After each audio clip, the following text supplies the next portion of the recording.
And we agreed along the way that because this regime is hell-bent on destroying Kenyans and killing Kenyans, for the sake of our people, we had to get out of the streets so that we can find a way to dialogue. And that is why we agreed on the National Dialogue Arrangement, where we forwarded our members and Kenya Kwanza forwarded their members, and they had a discussion.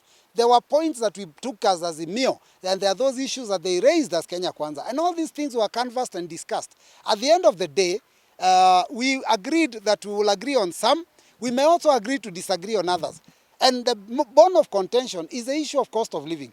I am very unhappy that the National Dialogue Committee did not agree to pick the proposals that came from Azimio la Umoja on reducing the cost of living.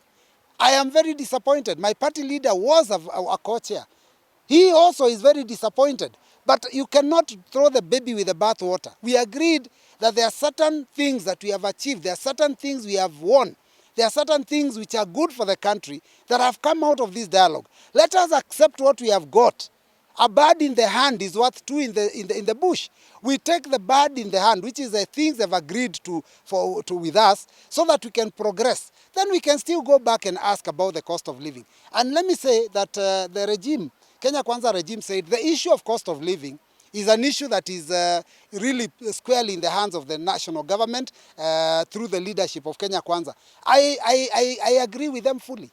I think we were trying to help them. We were trying to get the country out of this quagmire. And they were proud and they thought they know better than us. So I want to urge my principals and our leaders, let them carry their cross. Let them carry their cross. The country is burning. Kenyans are suffering. It is not, our work is to defend the Kenyans. We have done our bit. But when the regime says they're the ones who have the mandate, and you have heard the president himself say he has a sword, and even told us that this sword is not for cutting cabbages. So we expect that he's a threat, and therefore he's just telling us, keep off. So if somebody is holding a sword and all the military is behind him and the police is behind him, who are we to defend, to stand against him? So for us, we will take what has been given to us. We will still fight later for other things. I know that we have a strategy and we have a plan for the sake of Kenyans, but we are not divided. We are moving this journey together. This story of division in Azimio la Umoja is a creation of Kenya Kwanza. Kenya Kwanza wish that we could be divided because they know if we go to the next election as united as we are, they are going home. And I want to tell them, what you are fearing is what you will eat. You are definitely going home in 2027. Kenyans are tired. We have had enough of this regime. We have had enough of the excess taxation. And there's absolutely no way any right-thinking Kenyan will vote for this team to remain in power. We are asking God to bring 2027 quickly so that they can go home. 2032 is not even a discussion. They cannot be in office at that time. ODM is intact. Jubilee is intact, except the few that were stolen by Kenya Kwanza.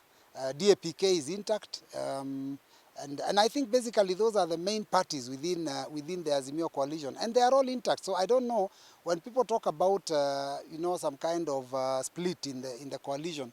I don't know what they are talking about because I have not seen any splits. I've been asking around, and we are still united as ever.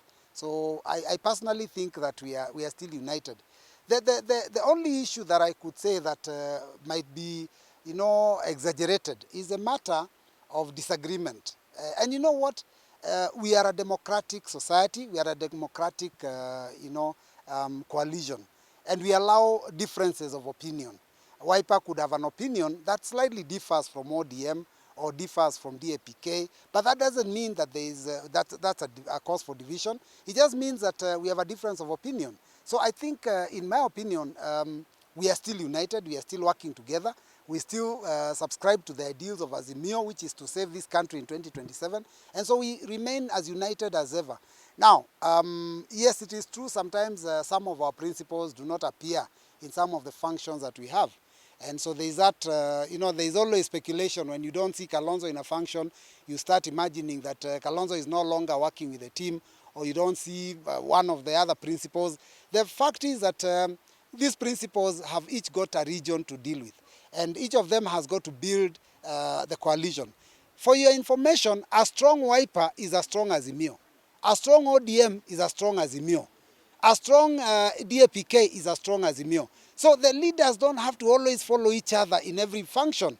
Raila can have a function in Western, Kalonzo has a function in Coast. Eugene Wamalwa has a function in Central Kenya. Martha Karua can have a function in Nairobi. And all those functions are basically for Azimio la Umoja One Kenya. So I don't think there's any division of any nature. I think we are as united as ever before. Now, there's been an issue to do with the National Dialogue report that Wiper party leader was co-chair, and as Wiper as a party, we support it. ODM also supports it. We have had also some of our principals, express their misgivings, and it is democratic and it is their right. And I think they have to be respected and their opinion has to be respected. But what is really of importance to us is that when we started these talks, Kenyans were coming out of the streets because we were having these demonstrations as a result of high cost of living and all this excessive taxation that this regime has imposed on our people. So we went out there because we were unhappy and the people were unhappy.